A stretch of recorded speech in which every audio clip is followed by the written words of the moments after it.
Hello and welcome to Books Up Close, the podcast. I'm Chris Lloyd. This is the close reading show for writers, readers and language nerds. In today's episode, I talked to Victoria Adukwei Bulley about her poem The Ultra Black Fish from her collection Quiet. Victoria is a poet, writer and artist whose work has appeared widely in publications including the London Review of Books, LitHub and The Atlantic. She is the winner of an Eric Gregory Award, and her critically acclaimed debut poetry book Quiet won the Folio Prize for Poetry, the John Pollard Poetry Prize, and was shortlisted for the T.S. Eliot Prize. Okay, well, welcome Victoria. It's so nice to see you. Thank you, Chris. I'm really happy to be here. Thank you for having me. So, today we're talking about one of your amazing poems, The Ultra Black Fish, from Quiet, which I've got here, which is still is a very beautiful book. Before we get into that, though, how do you feel about close reading? What are your thoughts about it as a practice, an endeavour? And how do you feel about us close reading your work together today? I really love close reading. It's something that I've loved since I was in high school. Like I remember specific lessons that we do on, the poems that we were studying at the time, whether that was Carol Ann Duffy or whether it was like sort of later on at like sixth form level where we were doing like the war poets. I really, really loved and remember looking forward to those lessons and bringing my books with the underlinings that I'd made and the notes that I'd made and just like the amount of marginalia that I would have around a poem, was something that I was always really proud of. So I feel like close reading as a kind of method is, just a really good way of practicing your sort of skills of noticing and like sharpening your poetic lens and really also becoming aware of your own poetic voice, because what you notice and what you are struck by, I think, is also informed by how you might write.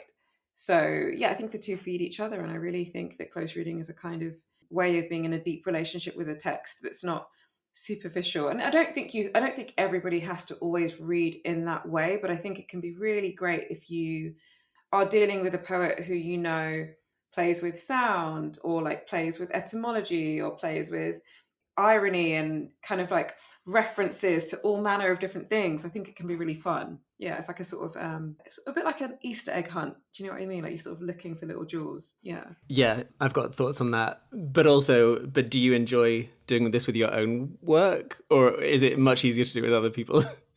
I enjoy hearing people's feedback, other people's close readings of my work, primarily because it's just really enlightening, because often the best thing about that is that someone comes to you with something that they've noticed and you're like, oh, I didn't even realize I was doing that, but you're right. Do you know what I mean? More often than not, I find that it becomes a way of affirming just how much you can do without knowing that you're doing it. So I quite enjoy that. Yeah, that's exciting. It's really interesting you said the word noticing. We've been talking about this a lot at work recently. I partly teach literature, as you know, but the other part I do support for other like academics and their learning and development. And one of the sessions was about noticing, right? Like noticing what you do as a practitioner, as like a teacher, and noticing what students are doing, what you're doing, and that idea of just paying attention, not with like a super specific aim in mind, but just seeing, right? Just like picking up on stuff, I think is like a really nice word. And then I saw a book about noticing in the bookshop the other day. It's like a brand new book it's just called Noticing. And it's like, okay, it's just like an interesting framework. So we're going to talk about The Ultra Black Fish, which I think was published at Granta first, right? And then appeared in this book, Quiet, which everyone should go buy, obviously. I'd love you just to read it for us first, and then we can talk about it. Mm-hmm. The Ultra Black Fish. 200 meters down, the light stops. Many deep-sea creatures alive at this level of the ocean have developed the ability to create light for themselves. This is known as bioluminescence. Others, on the contrary, contribute to the darkness by adding themselves to it. Ultra blackfish are one example. And in 2020, 16 varieties of these were captured. The level of pigment in their skin was so high that it was found to absorb 99.956% of the light that touched it. Karen, a marine biologist, came across them by accident. Instead of hauling up the deep sea crabs she had been searching for, her net produced a fang-toothed fish that wouldn't show up in a photograph. Held, later, in a tank under two strobe lights, the fish became a living black hole with no discernible features beyond the opacity of its silhouette, as though it had cut itself out of the image and left. Scientists believe that the fish developed their invisibility to aid them in escaping their predators. Another theory suggests that the obscurity of ultra black fish enables them to more successfully catch their prey. It is likely that both ideas are true. Commentators have also speculated that the chemical structure of the pigment could serve the development of military and defense technologies. Nothing was said, however, about how ultra black fish find and enter into relations with each other. Nonetheless, their existence alone is evidence that, invisible as they may be to others, they are by no means strangers to themselves. Thank you so much. It's lovely hearing you read that and the pacing of it. Before even like getting into the ins and outs, because there's so much, so much I could say about this poem. But like striking just on the page is like this is one dense stanza, right? For those people listening who can't see it, like that's the first thing that strikes me. Especially there's quite a lot of poems in this book that are kind of broken up. They're in sections, there are parts, right? You've got a couple of other a redaction poem that we can come back to because you do a kind of version of redaction here as well. But really the kind of like the substance of the poem on the page is like the first thing that strikes me. There's something about the like, I don't know, I imagine if this were broken up into like stanzas or lines, how that would look.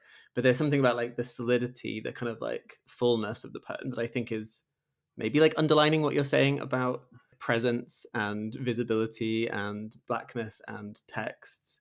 I wonder whether like, because it feels like one of those poems that just kind of comes out, right? Like it won, but it's so deliberate and like calm, and I'm like, okay, there's no way that Victoria wrote this in one foul swoop, but maybe you did. Maybe it came out in its solid form. Yeah, I mean, I think it is one of those poems that came quite quickly, and it's actually relative to its position in the book.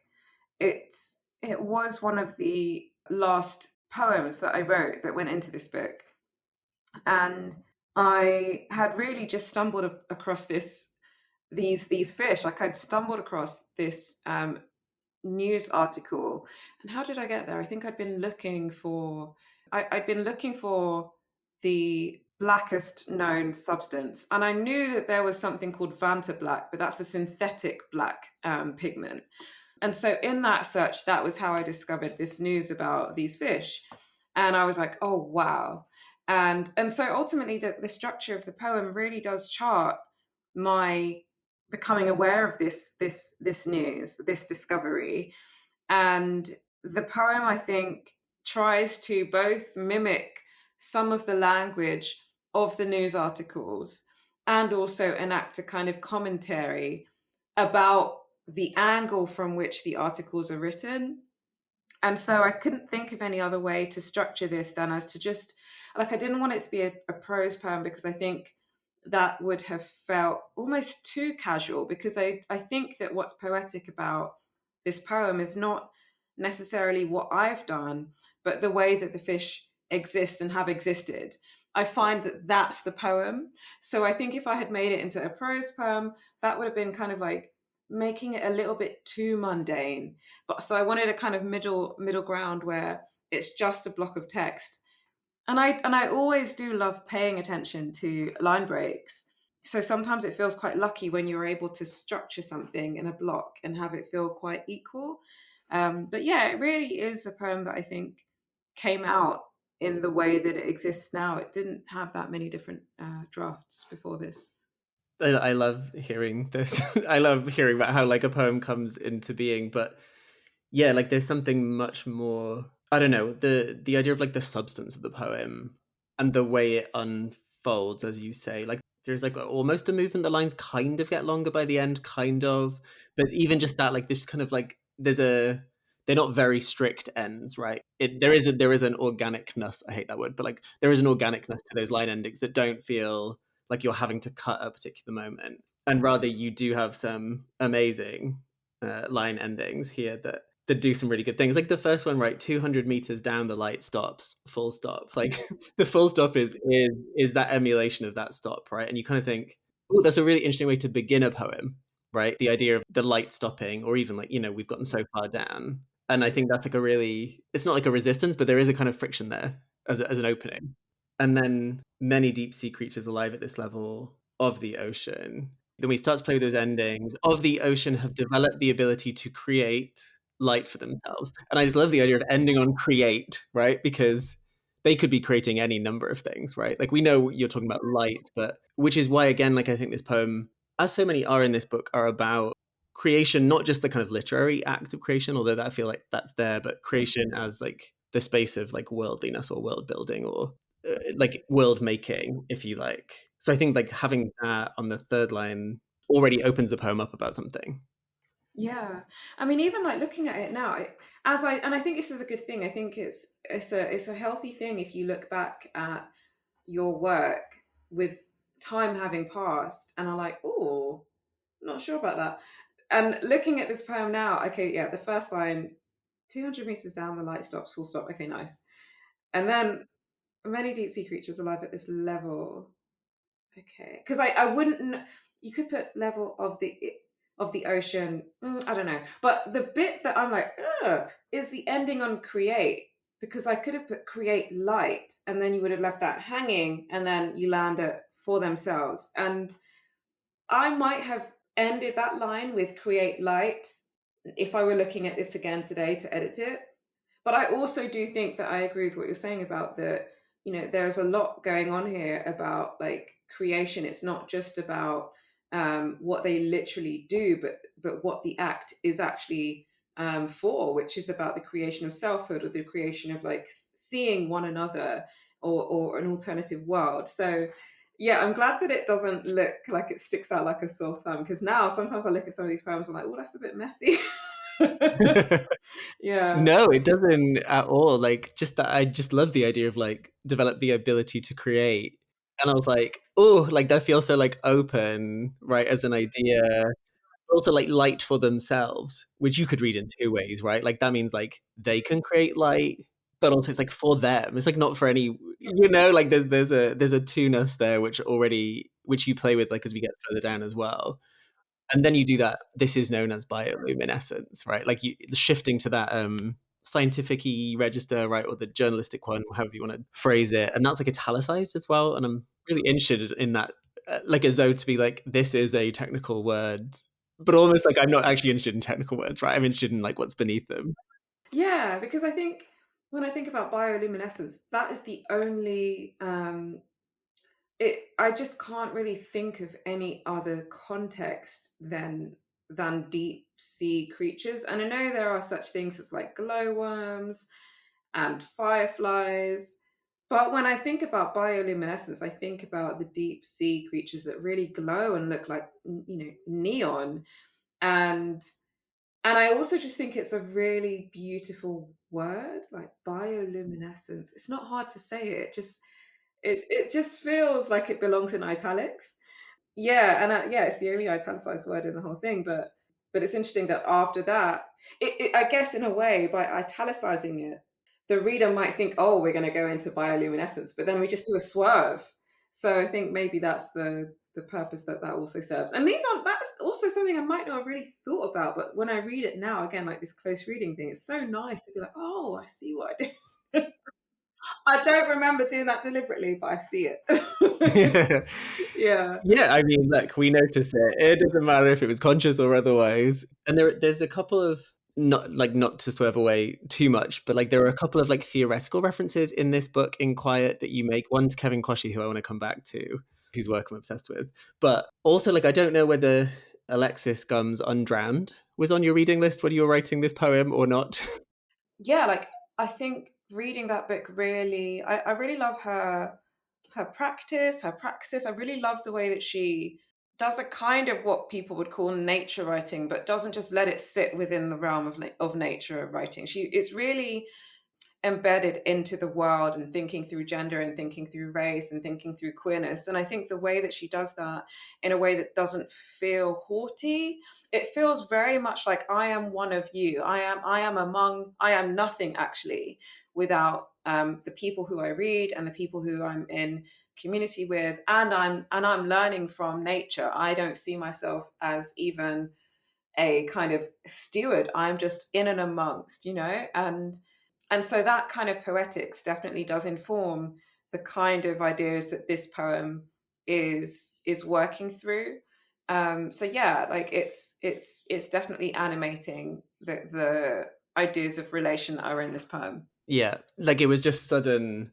Like I was like, we're in the deep sea. We're thinking about like blackness. We're thinking about selfhood, and I was like, because I've just written about this book recently, in my new stuff about like oceans and queerness and stuff. So like it was just like on my mind, and there's just so many quotes in here. Like I can, she says on page 18, I can hear what I cannot see yet. Right, like the resonances of like sound before understanding, right, and or like visibility. And I was like, this poem is all about like what can and can't be seen and what exists beyond the seeable, both the literal seeable, but also like imaginatively so. Which is why I was thinking like even bioluminescence, right? Like even the beauty of that word is part of like the bio part, right? Like this kind of like it's not a yeah, and it's like natural luminescence. It's not outside or something.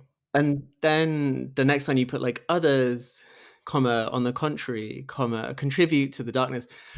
And like that parenthesis feels almost like a kind of using again of that kind of scientific vocabulary, right? Like, but it also slows us too. You know, you could easily start the line with, on the contrary, others contribute to the darkness, but like others, on the contrary, which makes us pause on others first, right? And like the idea of otherness, and even like on the contrary feels like the move you're doing in this poem, right? Like actually on the contrary, no. Like it's this whole other thing that you're missing.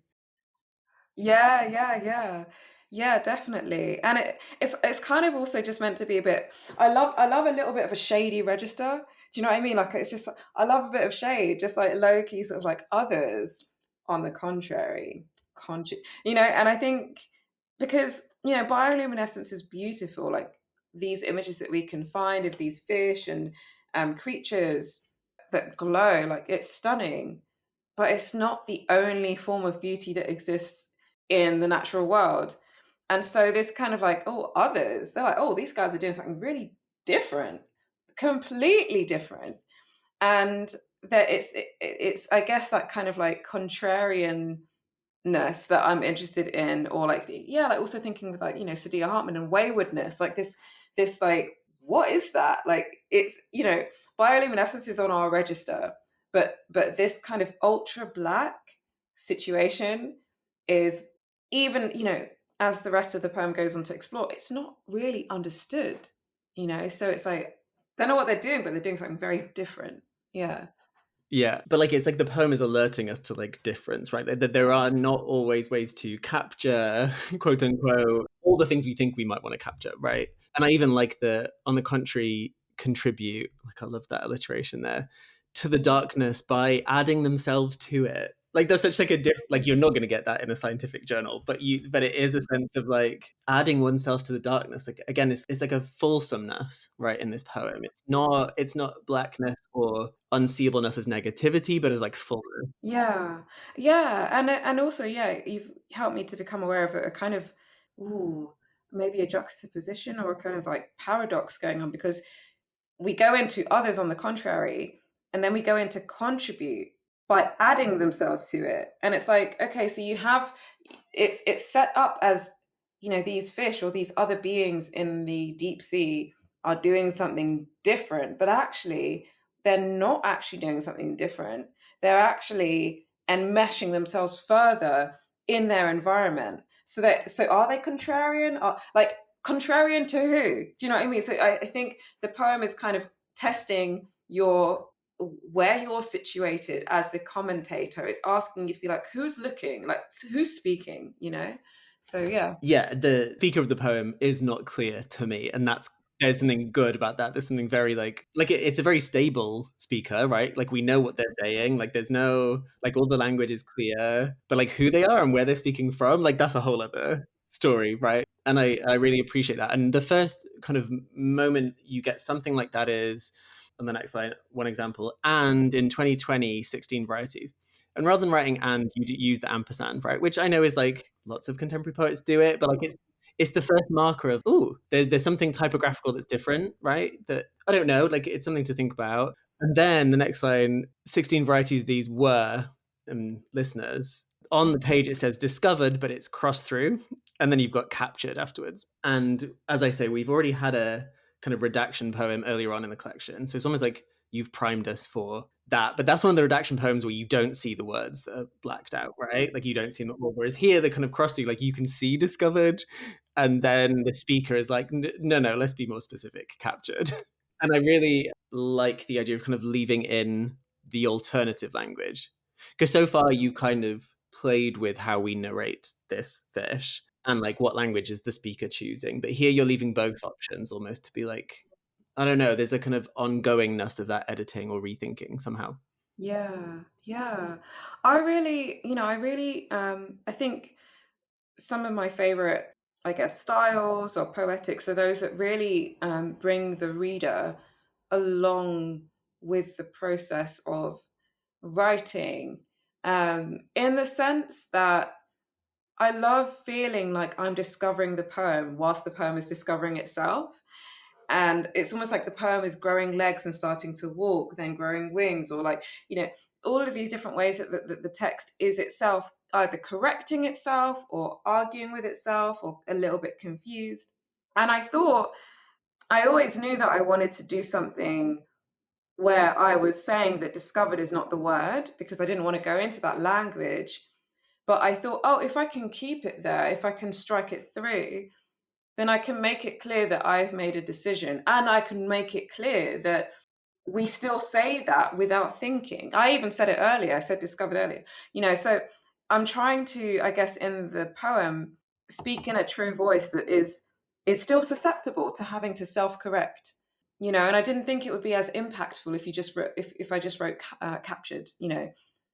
It wouldn't really have the same impact if it didn't show it's working. So I wanted to keep it in there. If it was blacked out, you wouldn't really know. You could probably anticipate, but I thought this was the best way to handle it. Yeah. And I guess off the back of that, like the poem is starting to tell us, like language, and like we know this, but I think we forget this. The language shapes the world, right? Like in so many ways. The words we use like arrange how we see things. And I listened to a podcast yesterday where some people were like, oh, well, I don't think that's true. Da, da, da. It was like a book podcast. And it's like, well, language isn't everything. And I was like, okay, but like actually the words we use are shaping our understanding of the thing. And I think by leaving both in, you're saying, look, you could use a different option here and it would change everything. It would change everything about what we understand about this fish. Yeah, no, completely. And I'm really fascinated by that as a concept in terms of how, in the thesis that I just submitted, there's a reference I make to a book, and it basically talks about how metaphor structures society and culture, like these specific metaphors that we live with and are encultured into, they have devastating effects. And so I think, yeah, language is not, it's not to be taken for granted at all. Yeah, exactly. And then in your funny, sly way, you give us skin light is found to absorb 99.956% of the light that touched it. You're like, okay, we're back in that scientific register. And Karen, a marine biologist, I don't know how you feel about that now, but like I laughed out loud the first time I read it. And like it just felt so on the nose, but in a way that was like I know this is on the nose, but like let's run with it. Because then the next line, made the discovery, is crossed out, and came across them by accident is there. And I just love like that passivity, right? Like the change of like, no, scientists aren't discovering, just like, oh, they happen to see something. They didn't intend to. Yeah, yeah, yeah. I mean, to this day, and I don't know much about law. I think what, I think one of the reasons why the register of this poem is so kind of like a little bit neutral, a little bit clipped, a little bit formal, is because this woman is actually called Karen. She's not. She's called Karen. That's her Oh name. my God. And so I knew that, oh, Victoria, you're going to do it? Don't do it. Am I going to do it? I'm going to do it. Do you know what I mean? I was like, look, She did it. the only way I can write, I did it. Girl, I did it. The only way I could write this poem is if I tell the truth. Because this is what happened. This is what happened. I didn't make the rules. Her name is Karen, and this is her research. And I just thought, you can't make this up. And that's the great thing, I think. And it's a really humbling thing too, because we can go off and we can write our poems, but I think the real poem in life is always going to be so much more poetic. And it's poetic that it just so happens that her name is Karen. Now, I'm not making a value judgment about her and her work. I'm trying to state the facts and say this is what happened. She wasn't looking for these fish, but she came across them, and here's the research, and here is the commentary that later comes in from how these fish could be used. This is all true, but I do think it was kind of ironic, but I didn't make it up. Yeah. It's too perfect. I now love it even more. That's Yeah, actually her such a name. good I love name. this even more now. Instead of hauling the deep sea crabs she'd been searching for, her net produced a fact. Like even that, like her net produced a fangtooth. Like it had nothing to do with her, right? Just like this is just an accidental thing. And then there's like another swerve, held later in a tank under two strobe lights. Again, what you did earlier, right? Like word, comma, later, comma. You get another one of those like parenthetical bits, which again puts emphasis on the word held, right? Not later held in a tank, because that would put the emphasis on like duration, right? But instead, like held, and not just like living in a tank or like in a tank, but like held. And held gives me capture. It gives me like force. It also gives me like the hold, right? To go back to the Gums book, right? And thinking about like the sea as a space where so many people have lived and died and drowned and etc. Right? And the idea of like the hold as like a space of like capture, and like with the poem is kind of capturing the fish, but then almost like letting it free by the end, right? There's a certain kind of relinquishing. I just think that's like really striking bit of language after the kind of playfulness of that bit about Karen and etc. Yeah, yeah, definitely. Because I think, yeah, the Karen thing is funny and ironic, but I think the truth of the poem is in the fact that this is this is the process. This is the protocol that was followed. The fish were observed in a tank. They were placed under strobe lights, and I'm not someone who's like, oh, like, throw science out the window. I think science is amazing, but I think the poem is also trying to notice what science does, and discoveries are, see, I've just used it. Knowledge is something we can come into contact with by accident, and that's okay. But there are also procedures in the poem that literally happen that are not pleasant for the fish. Like, I'm sure they didn't enjoy that, So, and then there's the metaphor, I guess, develops from how those procedures are, they relate to not just how fish or other creatures are treated, but these are recognizable experiences for human life as well. So, yeah. Yeah, exactly. And like held in a tank under two strobe lights, right? There's even like it feels violent too. The fish became a living black hole, which is like a really intense little phrase. Break with no discernible features beyond the opacity of its silhouette. Again, like a really interesting break, right? Like I wouldn't expect it to be the word at the end of the line, but like beyond the opacity of its, we have to like wait for what that opacity is.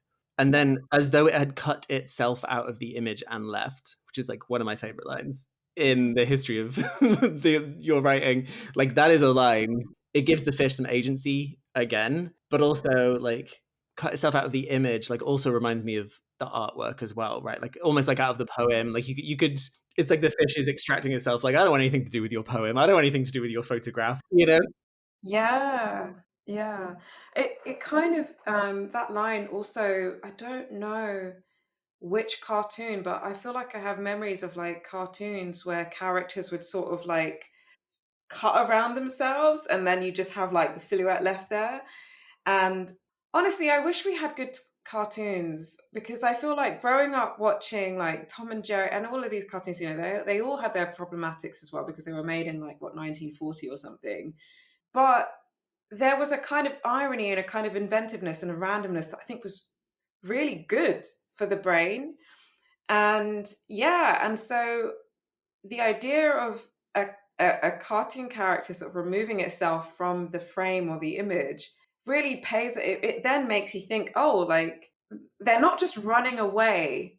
It's kind of, I can't even explain it. I can't even explain it, but there's something there that I think is like, oh, there's where did they go? They didn't just run away within the cartoon. They cut themselves out. It's crazy. I can't even get my head around it. Well, it's like, yeah, it's a breaking of that fourth wall, right? Like in those cartoons, it'd be like, actually, I'm not part of this.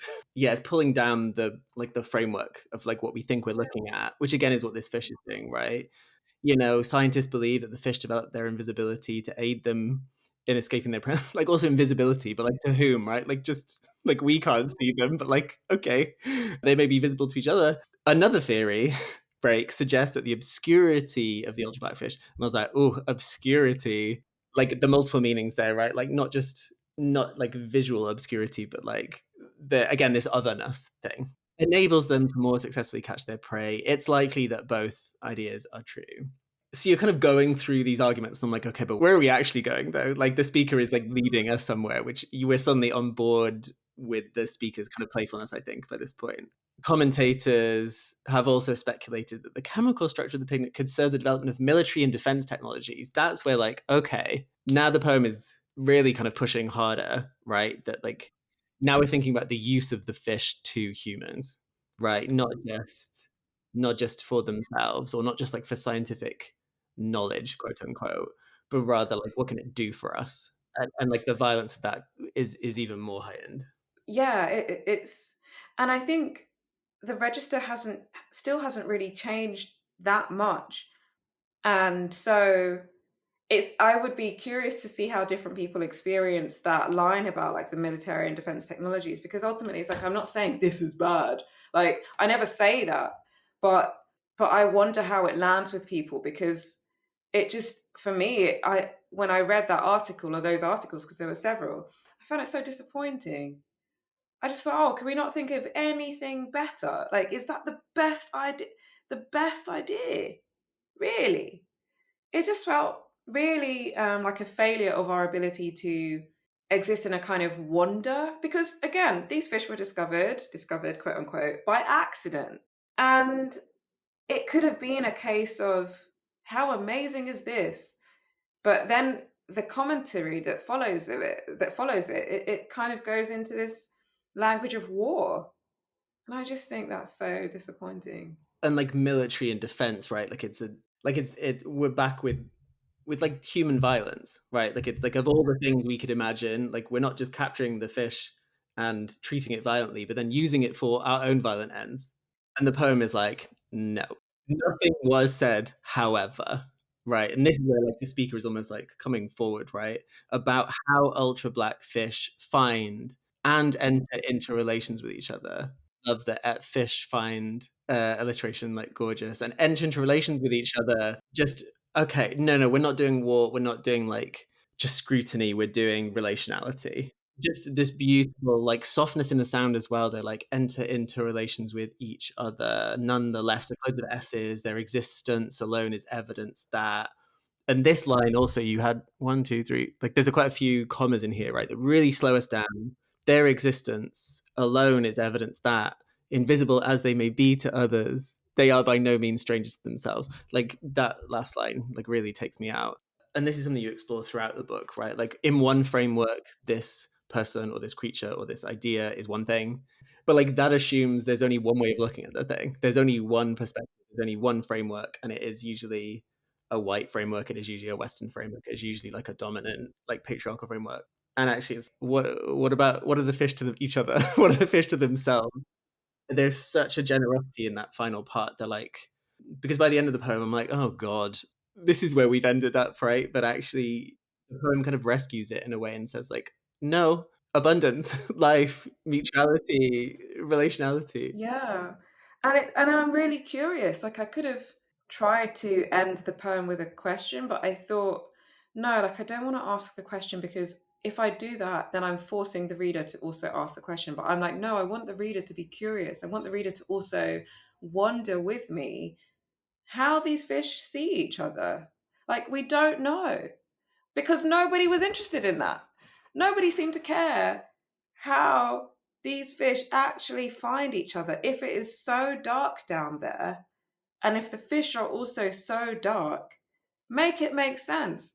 I and it's just like using that metaphor of darkness and thinking about the world that we live in and the ways that again like the world is just constantly primed for like the military, the defensive, like this language of war and like the kind of like carceral nature of life. It's like, oh, our imaginations have been curtailed by these structures such that we can't even just ask a most basic question: how do these fish find each other? And to use that then as a metaphor for how do we find each other in these dark times? Like how are we gonna, how do we do it? And it's a shame because I think the poem that I would love to write is the poem about how they do that. But I don't know how they do that. And I'm not saying that we need to go extract them again and find out how things work. But I think the curiosity is the anti poem to what's going on in this poem. Yeah, exactly. And that then took me back to Kevin Koshy's work, right? Like I know you reference his book on quiet in the book, which is like obviously quite central to it.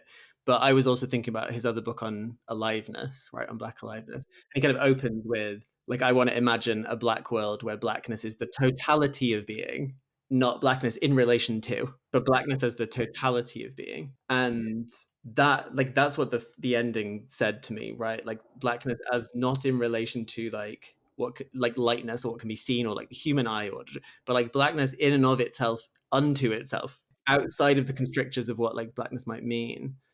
And like that is where this poem suddenly like opens up for me. So I think yes, you could write a different poem with where you have the answers to that kind of final bit, but almost the speculation of that final bit feels as important, if you like. Yeah, definitely. Definitely. Yeah, because I guess there's that space of we don't know. We don't know how these fish find each other. We don't know really. You know, it's so we've been through so many hundreds of years of domination and capitalism and extraction that even to be black doesn't mean to have a knowledge of this kind of relation that pre-existed all of these structures. So we don't know.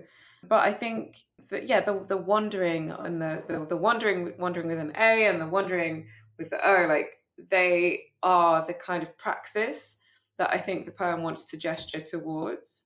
And it is to at least suggest that there are completely other modes of existence, like bioluminescence and being seen and being neon bright is can be great, but there's more. There are so many different modes of being and living from which we might find a kind of like sustenance in this current point that we're at on Earth. That's a beautiful place to end that part, I think. Yeah, this is such a good poem. Everyone needs to go buy this book, my word. I also want to now talk to you a little bit about your writing and some other things. We talked a bit earlier about like how this poem came into being, but like do you have a writing practice, like a regular setup? Do you have like a mode of doing it? Are there, are you drinking coffee? Is it daily? You do by hand or on computer? Like I want to know all the things. Mm. I guess I do have a writing practice in that even since the age of like definitely 7, I began keeping a journal. And I haven't often seen journaling as part of my writing practice, but I think actually no, I need to give it credit because it wasn't something I was doing to do like creative writing, but it was certainly creative life writing, like definitely. And I think that that kind of very regular act of, oh, I've got to write this down, and I've got to write it down because I'm trying to understand it, and also if I can find beauty in it, then I kind of, if I don't understand it, then I at least don't mind looking at it, so that is a practice, and that's my most consistent practice. I don't get to journal as much right now, but it's always a part of me. I've always had a journal consistently throughout these years, and I don't have a wake up at this time. I need to though, because I'm working on a novel now, and I'm this term, like this September till December, I'm like, you need to get this thing finished, and I think that will require of me a very daily practice that is, oh, like emails are not going to get in the way of that. Like, that's, you're not going to write this thing with what's left of you at the end of the day. No, it is your day. It's going to take some of that. But as for right now, I don't really have a practice. I'm definitely a nighttime person. Like, I love writing at night. I don't know what that is. I just, even if I've dedicated a day to something, daytime, there's always the feeling that something else is waiting at the door. But at nighttime, nothing is doing that.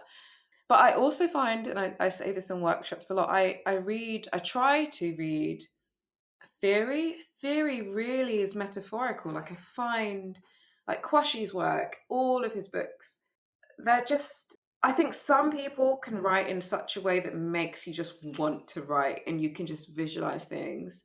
Kwashi's one of them. I think Saidiya Hartman's one of them. Yeah, like theory, I think, is really exciting because it's kind of thinking about the world, but it's also still quite imaginative. And that's where I think the poetry comes in, because then I'm like, oh, like I have an image now and I can use that image to test theory. And that's kind of like my relationship. Yeah, so I find that if I want to sort of refill my kind of like my bucket, if I want to refill my cup, I try to be in engagement with theory. And I find that when I'm not writing poems, that's when I read poems, but when I'm writing poems, I read theory. It's really interesting. I try and take turns. That's fascinating. And in this nighttime space, like I'm imagining like low lighting. I'm imagining like, that I also, the quietness of an evening is just beautiful to me. Do you handwrite or are you a typer? I will type. Yeah, I will type. There'll be times when if I'm out and about, I enjoy like making notes in a little tiny notebook. But that wouldn't really amount to a poem.